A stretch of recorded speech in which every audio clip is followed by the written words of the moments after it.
মোক 7 লাখ টকা নিছে মই কৈছোঁ যে মই 7 লাখ টকা দিব নোৱাৰোঁ আমাক কিবা এটা প্ৰমাণপত্ৰ দিব লাগিব সি তাৰ মাইকী মানুহজনৰ এখন চেক এখন দিছিলে মই এখন চেক মতে মই ডেট দিছে ডেট মতে মই বেংকত গৈছিলোঁ তাৰপিছত বেংকত যোৱাৰ একাউণ্টত পইচা নাই 4-5 দিন গৈছোঁ তাৰপিছত চেকখন বাউন্স হৈছে তাৰপিছত মই এদিন মোক ক'লে যে মোৰ দৰে দেখা মই পইচাটো দিম আমি গৈছোঁ আমাৰ মা দেউতাক লৈ যাৰ পিছত মোক খেদি দিলে সি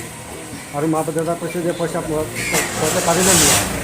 মই নিজে তহঁতে কেছ কৰা একটু বেছি মোৰ হাতত আছে এনেকুৱা মোক এতিয়া মই ন্যায় বিচাৰি আছোঁ মই কেছ দিছোঁ আমি জাকিৰ হুছেইন আৰু জাকিৰৰ সেই মাইকী মানুহ তহনা বেগম ধৰিছে জাকিৰ হুছেইনক ধৰিছে গুৱাহাটীৰ পৰা ধৰি আনিছে মই এৰি দিলোঁ মোৰ 6,90,000 টকা মোৰ পৰা সেই দাম নিছে ক'লে মই 2-4 দিনৰ ভিতৰত মই দি দিম মই কৈছোঁ মই এনেকুৱা মই দিব নোৱাৰোঁ মোৰ কিবা এটা এগ্ৰিমেণ্ট দিব লাগিব কিমান দিন আজি 2.5 মাহমান হৈ গ'ল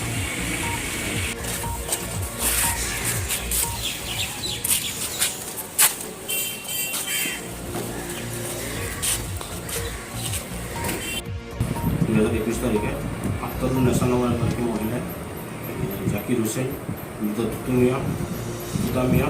ইছলামনগৰ থানা সজাই তেওঁৰ বিৰুদ্ধে এখন এফআইআৰ দিছিলে যে তেওঁৰ পৰা 1,40,000 টকা চাকৰি দিম বুলি পেলাই লৈ গৈছিলে আৰু পইচাটো খুজি পেলাওঁতে তেওঁ বিভিন্ন ধৰণে ভাবুকি দিয়া আৰু যোৱা 26 তাৰিখে তেওঁৰ ঘৰত গৈ পেলাই তাইক মাৰপিট কৰে আৰু তাইৰ পৰা যিখন ডকুমেণ্ট আছিলে কাঢ়ি লয় আৰু তাইৰ চুৰি কাটি দিয়ে সেইমতে আমি এটা কেছ ৰুজু কৰোঁ আৰু যোৱাকালি আমি জাকিৰ হুছেইন গুৱাহাটীৰ পৰা আটক কৰি আনো আজি মহামান্য কৰিছোঁ আৰু ইতিমধ্যে আমি তদন্তসকলক জানিব পাৰিছোঁ যে তেওঁ বিভিন্ন ব্যক্তিৰ পৰাই এইটো ধৰণে বিভিন্ন চাকৰি আৰু ড্ৰাইভিং লাইচেঞ্চ বনাই দিম বুলি পইচাবিলাক সংগ্ৰহ কৰে ইতিমধ্যে আমাৰ দুখন এফআইআৰ আহি পৰিছে আৰু বিভিন্ন ব্যক্তি আমাক ফোন কৰি আছে যে তেওঁ বজাৰ অঞ্চলৰ পৰা বিভিন্ন কামৰ কাৰণে যিকোনো ব্যক্তিৰ পৰা পইচা লৈ পেলাই পইচা ঘূৰাই নিদিয়ে আৰু কামবোৰ নকৰে সেইমতে আমাক এফআইআৰ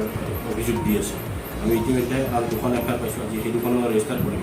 আৰু তেওঁ আজি মহামান্য কাৰেণ্ট কৰা তেওঁ গুৱাহাটীৰ আমাৰ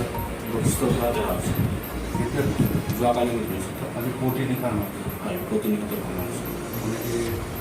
আজি আদালতত হাজিৰ আজি আমি 7 বজাত হাজিৰ কৰিম আৰু আমি 7 দিনৰ